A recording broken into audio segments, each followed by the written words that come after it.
Good evening. It gives me enormous pleasure to welcome you to the Tongue Auditorium on behalf of the University of Liverpool and our wider civic family in the Civic Data Cooperative for the big AI debate. I want to start with some opening thoughts about why is Liverpool an entirely appropriate place to ask the question, who gets to decide? I want you to think, here's West. Around 9 million people transited from Liverpool through the port to the New World, 1830 to 1930. Many of the descendants will be writing AIs now in different parts of the world. But what happened in that period? What did Liverpool do? What did the Liverpool grit mean that brought data, engineering, health and social reform together in quite difficult ways that had to speak truth to power? And why is that relevant to AI right now, to all of you data subjects in this room, and to the organized efforts of society? In 1841, there was a census. The long division in that census was done for the first time in a mechanical way by a small version of Charles Babbage's difference engine.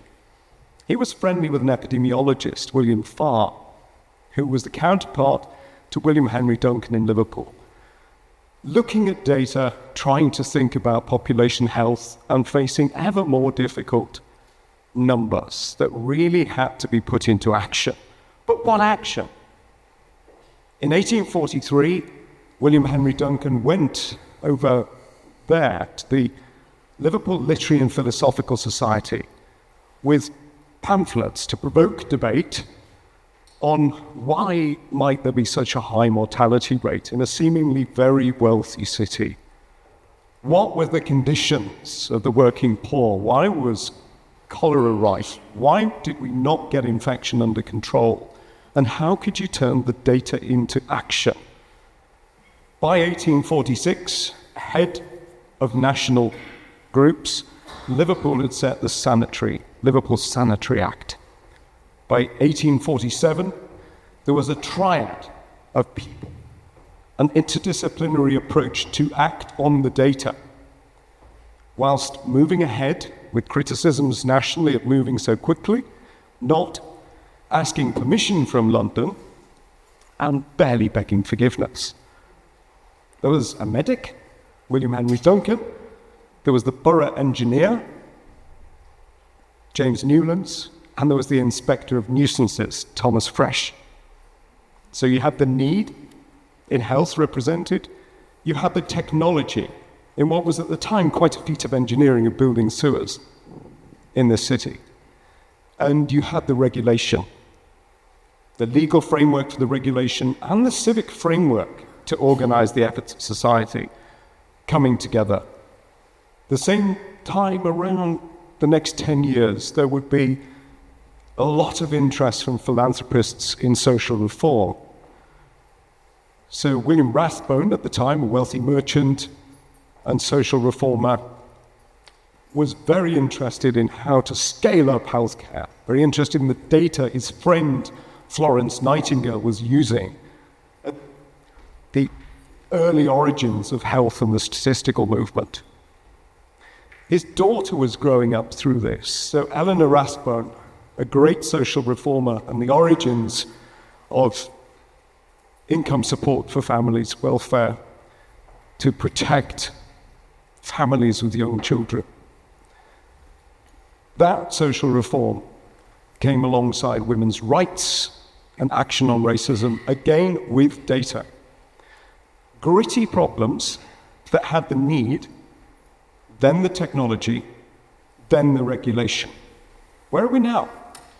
Where are we now in the connected world when we're all clickbait, billions of dollars are spent on generating AIs to persuade us to buy things we don't really need, and manipulating our frames of reference, but at the same time helping our lives in many ways, allowing us access to educational materials, to learning opportunities that did not exist 175 years ago. So 7 generations, and we have gone from the need speaking through data to the force of the organized efforts of society to derive technologies to now, we're at the point of technologies driving other technologies, certainly in terms of autonomous programming, computers programming other computers. Very powerful potential tools, but we're not necessarily starting with the need. We have incredibly powerful technologies that will beget new data, new technologies, they will find applications, and society has to keep ahead or really think, are we getting the value from those technologies that we need? And regulation is often an afterthought. So that's set alongside some huge needs right now in human health. We have rising mental health conditions. We do not know the links between social media uses and why there is such an escalation in anxiety referrals and self-harm, particularly amongst girls and young women.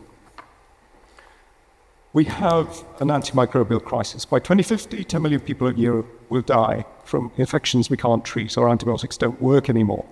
But we have a broken market in how to pay for antibiotics, a bit like paying for a fire extinguisher, instead of something right now to treat in a way that fits with the existing financial market for producing new drugs.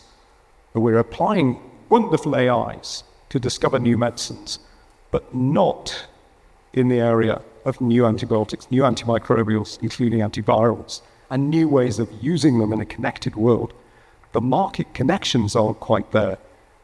Perhaps once again, you need to hold the mirror back from a place that's not afraid to ask who gets to decide. Liverpool is a place you can speak your mind, you can speak truth to power. So it gives me particular pleasure to welcome our host, Emily Rempel, this evening, who will introduce our panelists. I'm really looking forward to this debate. Thank you for coming.